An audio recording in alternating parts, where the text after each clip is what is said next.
नमस्कार, आप देख रहे हैं नवदेश टाइम। पेश है आज के मुख्य समाचार, लेकिन उससे पहले हेडलाइंस।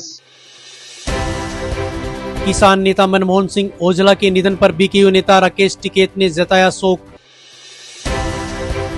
जिले में जनगणना कार्य तेज, 40% से अधिक काम पूरा। राजकीय आदर्श संस्कृति विद्यालय में एचपीवी वैक्सीनेशन व योग पर जागरूकता कार्यक्रम आयोजित। सोम नदी के तटबंध मजबूत होने से खानूवाला गांव को मिलेगी बाढ़ से राहत। अब खबरें विस्तार से। भारतीय किसान यूनियन के राष्ट्रीय प्रवक्ता राकेश टिकैत किसान नेता मनमोहन सिंह ओजला के आकस्मिक निधन पर शनिवार को शोक व्यक्त करने उनके निवास पर पहुंचे। इस दौरान उन्होंने शोक संतप्त परिवार से मुलाकात की और उन्हें ढांढस बंधाते हुए दिवंगत नेता को भावभीनी श्रद्धांजलि अर्पित की। राकेश टिकैत ने कहा कि मनमोहन सिंह ओजला एक वरिष्ठ और संघर्षशील किसान नेता थे, जिन्होंने अपने जीवन में हमेशा किसानों के अधिकारों की आवाज को मजबूती दी। उन्होंने किसान आंदोलन में सक्रिय भूमिका निभाई और हर मंच पर किसानों के हितों के लिए निरंतर संघर्ष करते रहे। इस मौके पर बीकेयू प्रदेशाध्यक्ष रतनमान, जिलाध्यक्ष सुभाष गुर्जर, अशोक डांगी, सतपाल सैनी पोटली सहित अनेक किसानों ने दिवंगत नेता के योगदान को याद करते हुए उन्हें श्रद्धांजलि अर्पित की। पूरे जिले में चल रहे जनगणना अभियान के तहत इन दिनों मकान के सूचीकरण का कार्य तेजी से किया जा रहा है। यमुनानगर जिले में भी कर्मचारी पूरी निष्ठा और ईमानदारी के साथ इस कार्य को संपन्न कराने में जुटे हुए हैं। नोडल अधिकारी एवं एसडीएम विश्वनाथ ने जानकारी देते हुए बताया कि जिले में अब तक 40% से अधिक कार्य पूरा हो चुका है और निर्धारित समय से पहले इस कार्य को पूरा करने का लक्ष्य रखा गया है। उन्होंने कहा कि सभी कर्मचारी और अधिकारी पूरी लगन एवं जिम्मेदारी के साथ अपने दायित्व निभा रहे हैं। उन्होंने आमजन से अपील करते हुए कहा कि जनगणना के दौरान आने वाले कर्मचारियों को सही और संपूर्ण जानकारी उपलब्ध कराएं, क्योंकि इसी डाटा के आधार पर आने वाले 10 से 15 वर्षों की योजनाएं और नीतियां तैयार की जाएंगी। इसलिए नागरिकों की जिम्मेदारी है कि वे स्पष्ट और सही जानकारी दें। यमुनानगर में 2 प्रिंसिपल सेंसस ऑफिसर हैं, एक माननीय डीसी साहब और एक माननीय कमिश्नर म्युनिसिपल कॉर्पोरेशन साहब। तो यहाँ हमारे पास, जिनका मैं नोडल ऑफिसर भी हूँ, तो यहाँ हमारे टोटल 1513 हाउस लिस्टिंग ब्लॉक्स हैं। उनमें से 595 ब्लॉक्स का जो हाउस लिस्टिंग ऑपरेशंस का काम है वो पूरा हो गया है।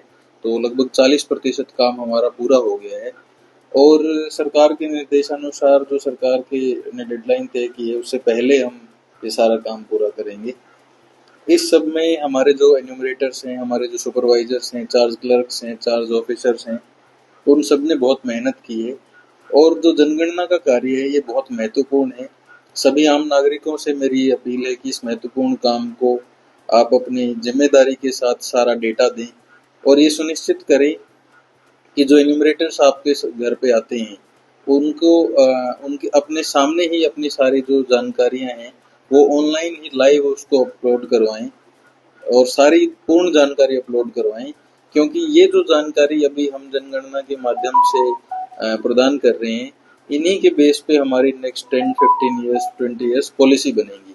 और पॉलिसी की जो सक्सेस है, पॉलिसी कितनी सफल होगी, उस बात में इस चीज का बहुत महत्व है कि जो डेटा है वो कितना सच है।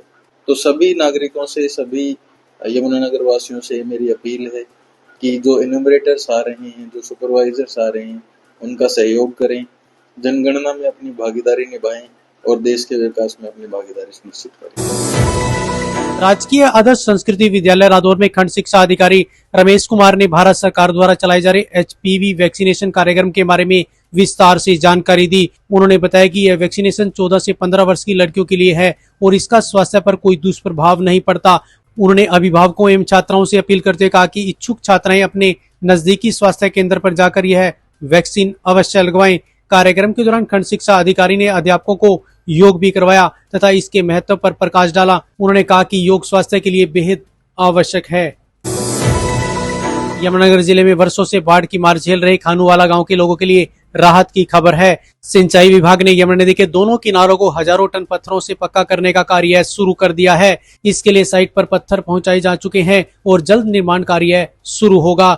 ग्रामीणों के अनुसार पिछले कई वर्षों से मानसून के दौरान सोम नदी उफान पर आकर गांव में पानी भर देती थी। 2 साल पहले हालात इतने खराब हो गए थे कि करीब 7 फीट तक जलभराव हो गया था, जिससे घरों, पशुओं और फसलों को भारी नुकसान हुआ था।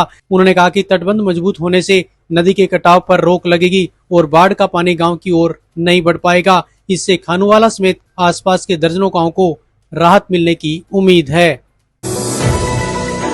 तो ये थे आज के मुख्य समाचार। ताजा तरीन खबरों के लिए जुड़े रहें नवदेश टाइम के साथ। नमस्कार।